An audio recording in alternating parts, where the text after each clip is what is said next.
there's an actual difference between a homily and a sermon. And the difference is that homilies are based off of the readings for the day, and sermons are based off of a topic that the pastor chooses. And, I'm going to do neither of those. I'm going to go off of a topic that the church has chosen. So that does not have to do with the readings. And that is that today is, this weekend, we celebrate World Marriage Day, which is tomorrow.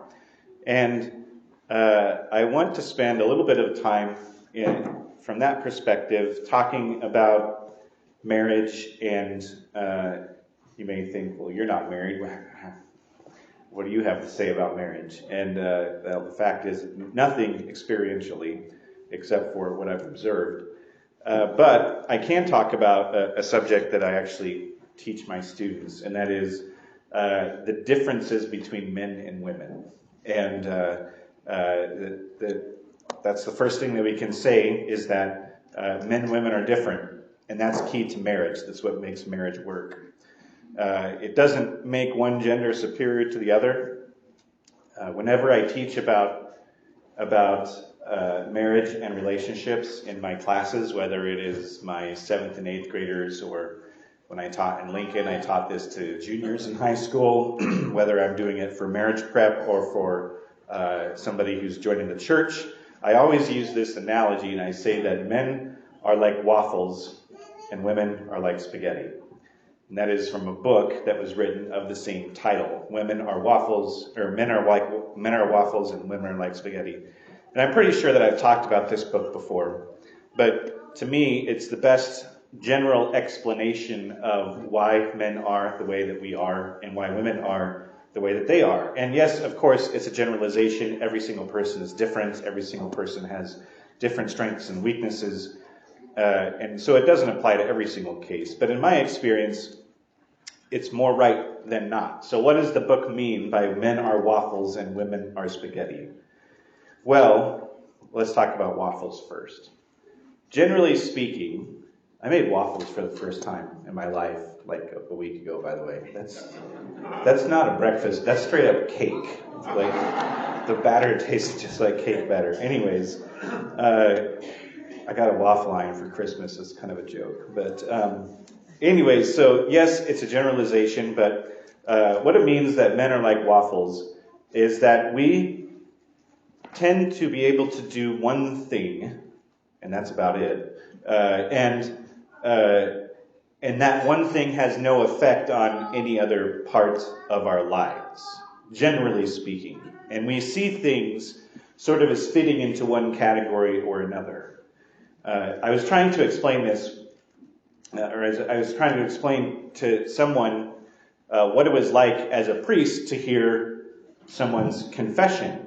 And they were like, well, doesn't hearing all that negative, bad stuff, the worst things that people can do, doesn't that have a negative effect on you?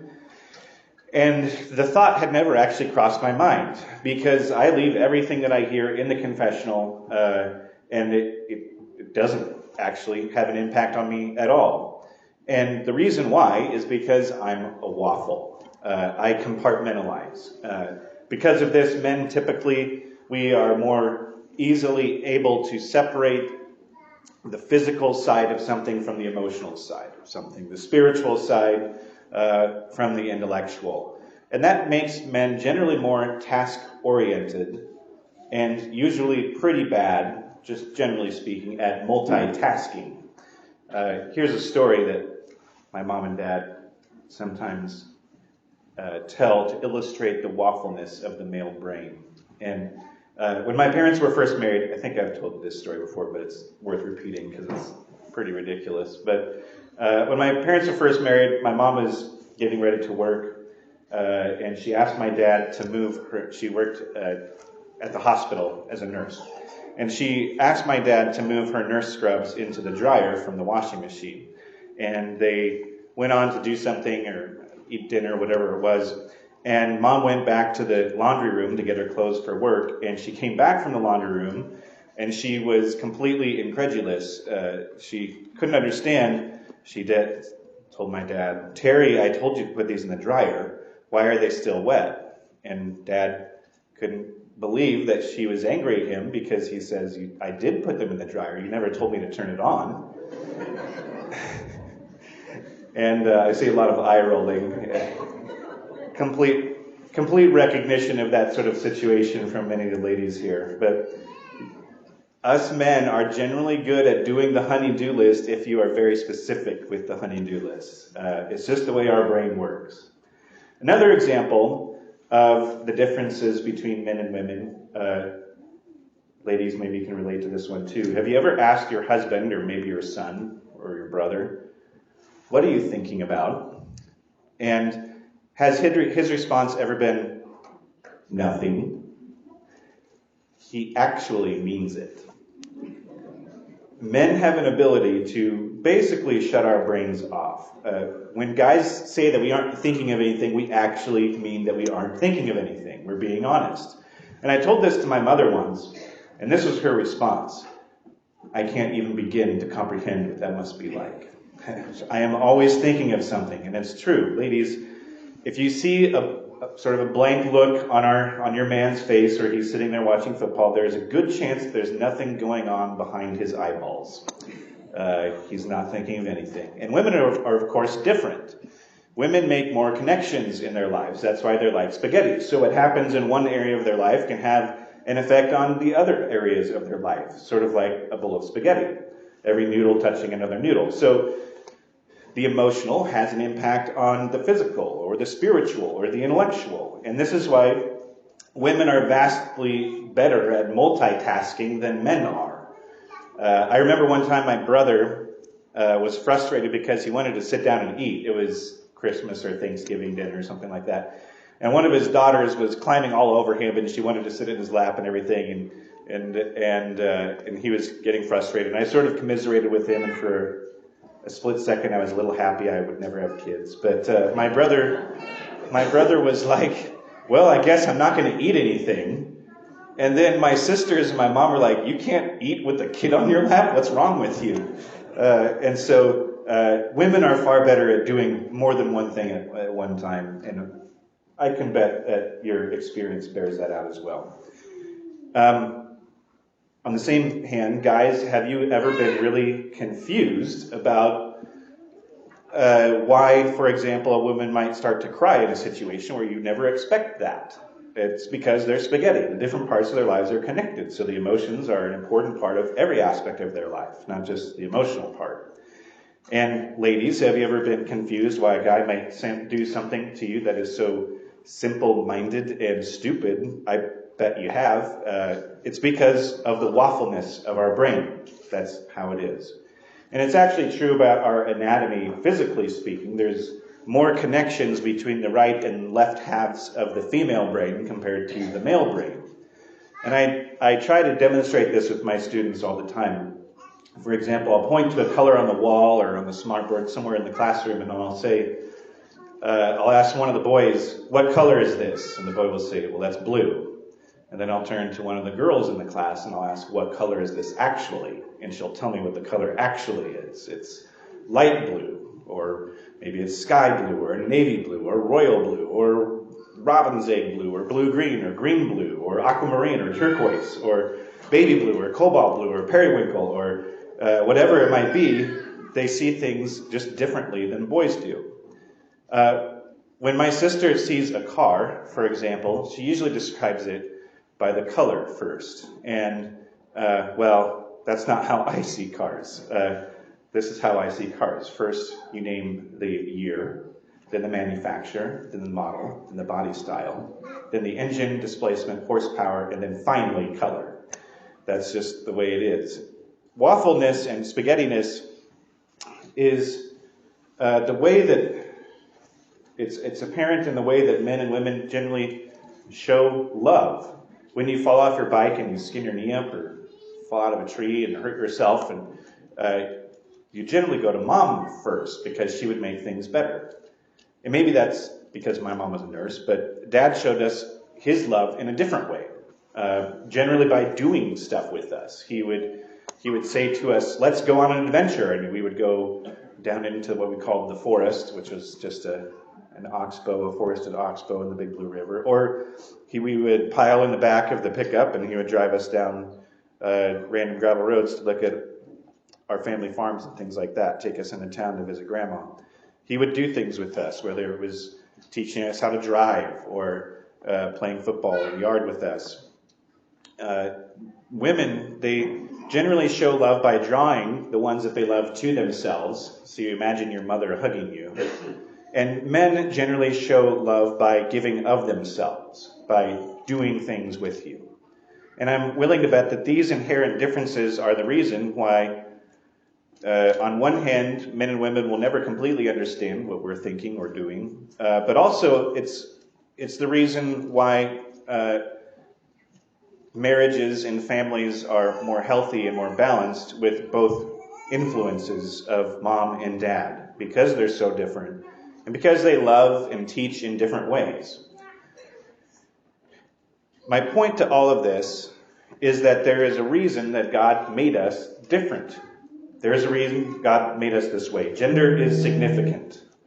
Gender is not something you choose. It is something that is quite literally imprinted into your DNA. It is a part of every cell of your body. And the Bible shows us this. If we look at the very beginning of things in the book of Genesis, the differences between men and women are important. When God makes Adam, he finds that there is no other creature on earth suitable for partnership with him, for companionship. And God says, it is not good for man to be alone. And so he creates Eve. And Adam's response tells us a lot. He says, this one at last is bone of my bone and flesh of my flesh. In other words, he recognizes in Eve an equal. And yet also he recognizes that she is like him, but she's different. God makes us different from each other because it's in that difference that we can see that there is something other than us, that we can look outside of ourselves, that we can give of ourselves to someone other than me.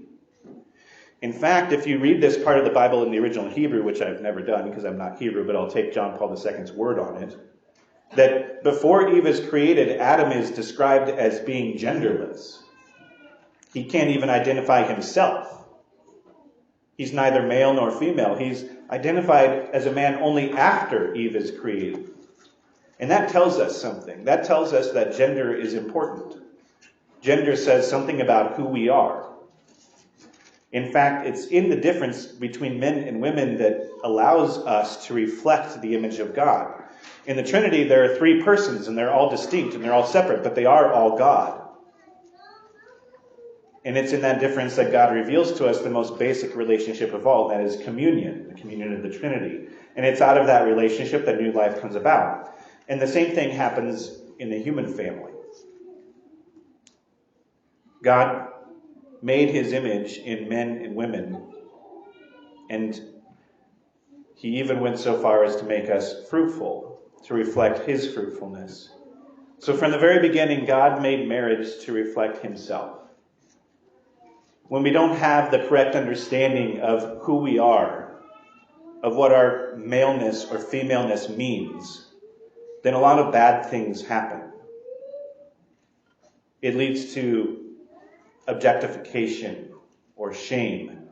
It leads to lust or mistrust. It leads to, well, in the case of marriage, it leads to the spiritual death of the spouses. If you want to really know how to love someone, you have to love the way in which God loves, because we were made in his image. In St. Paul's letter to the Ephesians, we have what I think is the best description of what that really means. He says, husbands, love your wives even as Christ loved the church and handed himself over to her to sanctify her. In other words, that's what true love is. The way that Jesus loved the church. And that's how Jesus loved the church. By giving his life for us. And that's the kind of love that husbands and wives are called to have for each other. To lay your lives down, to surrender everything to each other. To recognize in each other, to recognize in your differences, the God who created you. And that's not always easy. We need help to remain faithful, because otherwise our own selfishness and our own self-love, those things get in the way. So, To the ladies, I'll say this: don't settle for less. Hold us accountable. Hold us to higher standard. If you want to be truly loved, make your man have to go through the heart of Christ first in order to get to yours. And guys, we need to make sure that we don't fall into the stereotype of sitting on the couch and watching football, of objectifying and fantasizing about women. We need to bring honor and self-sacrifice to the definition of what it is to be a man. We need to stop listening to the lies that we hear almost every day in the culture that we live in, that women are better off without men, that masculinity is toxic, that the church only values women based off of their ability to procreate, that gender doesn't matter. All of that is false. God made us for each other. And he made us different too, but he did that for a reason.